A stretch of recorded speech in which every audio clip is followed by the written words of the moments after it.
Bonjour à tous, très heureux de vous retrouver aujourd'hui pour une nouvelle méditation qui a pour thème Rétablis-nous et fais-nous revivre. Quel titre, n'est-ce pas?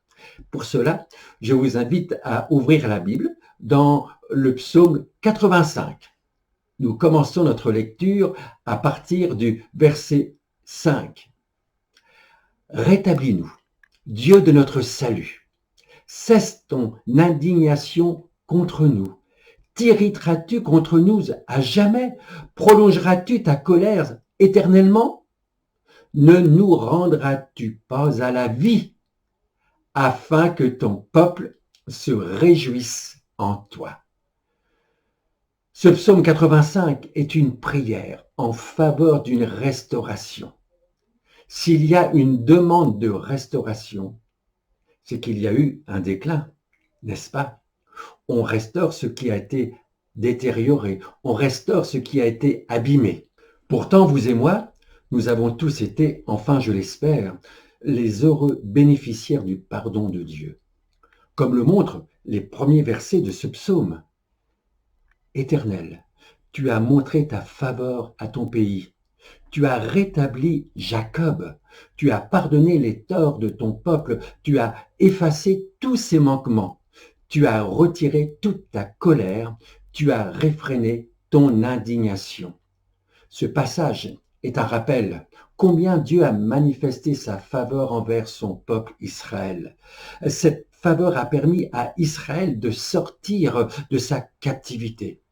Cela est pour nous l'image du salut offert en Jésus-Christ. Libération des griffes du diable, pardon par le sang de Jésus, la colère de Dieu ayant tombé sur Jésus, nous procurant la paix. Merci pour le prix payé par Jésus. Mais le salut ne s'arrête pas qu'au pardon de leurs péchés, quoique déjà magnifique, grandiose. La vie chrétienne ne se résume pas à la seule remise de dettes. La vie chrétienne a deux aspects. Premièrement, le pardon des péchés, certes, mais aussi la marche avec Dieu afin d'accomplir les œuvres bonnes que Dieu a préparées d'avance pour chacun d'entre nous afin que nous les pratiquions. En nous sauvant, le Seigneur a quelque chose de bien plus grand en réserve pour chacun. Il désire nous associer à son œuvre. Il a des projets merveilleux pour nous.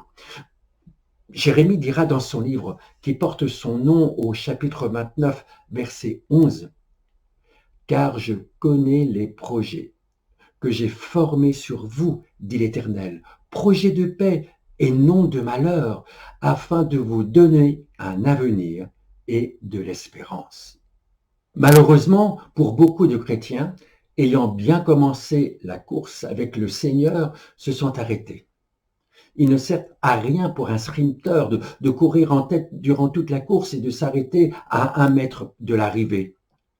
Et ce peuple d'Israël, décrit dans ce psaume 85, après avoir connu tant de bénédictions de la part de Dieu, comme nous le relatent les Écritures, connut le déclin.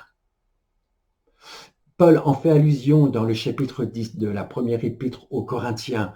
Il dit à leur sujet, au verset 1er, ils ont tous été sous la nuée.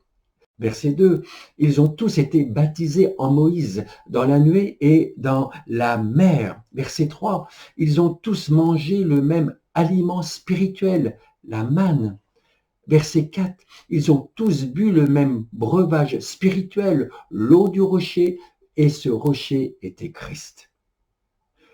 Bien qu'ils ont expérimenté ces grands miracles et cela au quotidien, la Bible au verset 5 nous dit « Mais la plupart d'entre eux ne furent point agréables à Dieu, puisqu'ils périrent dans le désert. » En dépit de toutes ces bénédictions, ils avaient cessé de plaire à Dieu, qui finit par les détruire dans le désert, sauf Josué et Caleb.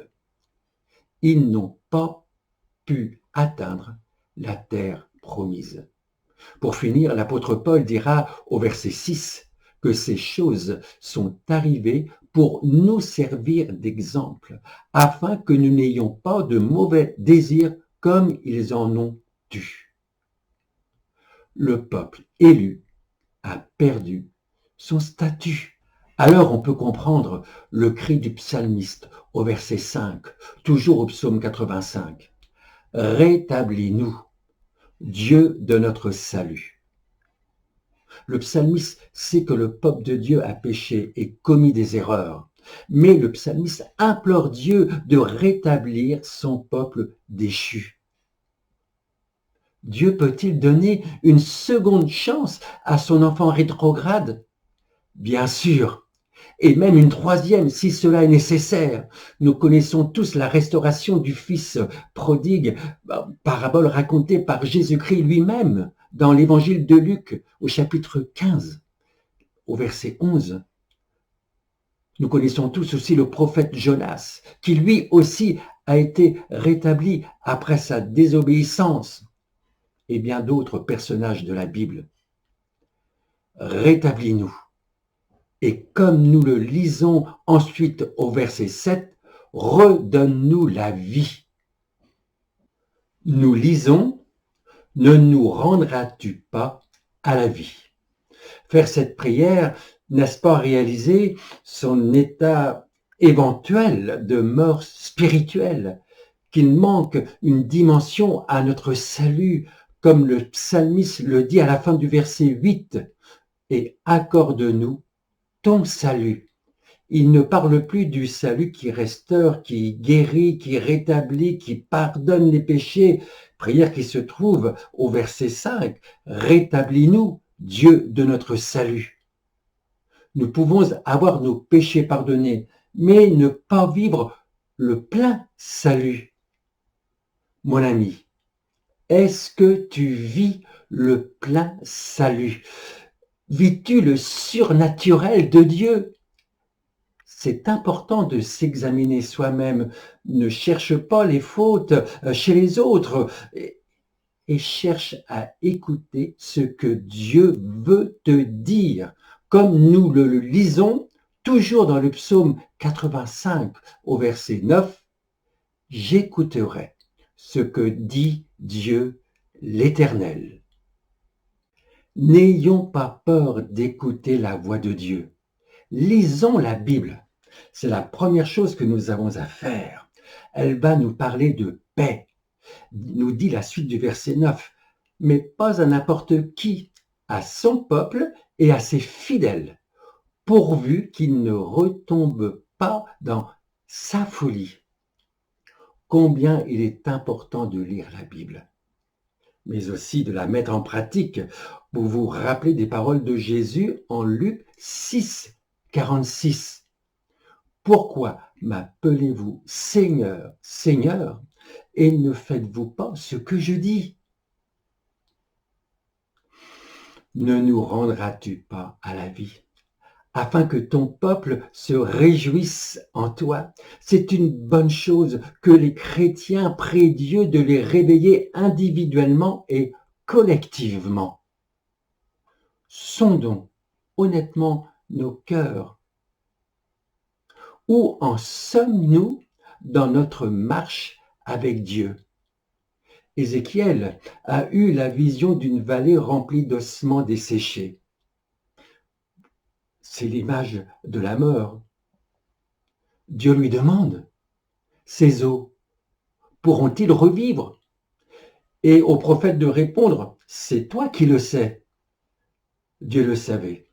Il fit souffler son esprit qui entra en eux et les a fait revivre et purent se tenir sur leurs jambes. Qui donc peut donner vie, restaurer, guérir, si ce n'est le Créateur, celui qui nous a créés? L'esprit qui a soufflé le jour de la création, cet esprit qui a soufflé dans la vision des ossements desséchés, souffle encore aujourd'hui. Nous sommes invités à demander à Dieu de mettre de nouveau la vie, sa vie, en nous, par son esprit, pour vivre au quotidien un plein salut. Le surnaturel de Dieu dans notre maison, au milieu de notre famille, dans notre église locale, et dans nos activités à l'extérieur.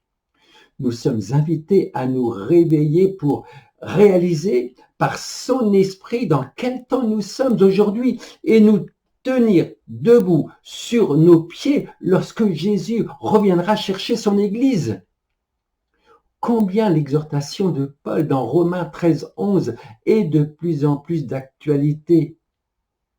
Vous savez en quel temps nous sommes. C'est l'heure de vous réveiller enfin du sommeil, car maintenant le salut est plus près de nous que lorsque nous avons cru. Seigneur, souffle sur nous, remplis-nous de ton esprit, redonne-nous la vie, ton salut, afin que ton peuple se réjouisse en toi. Que Dieu vous bénisse.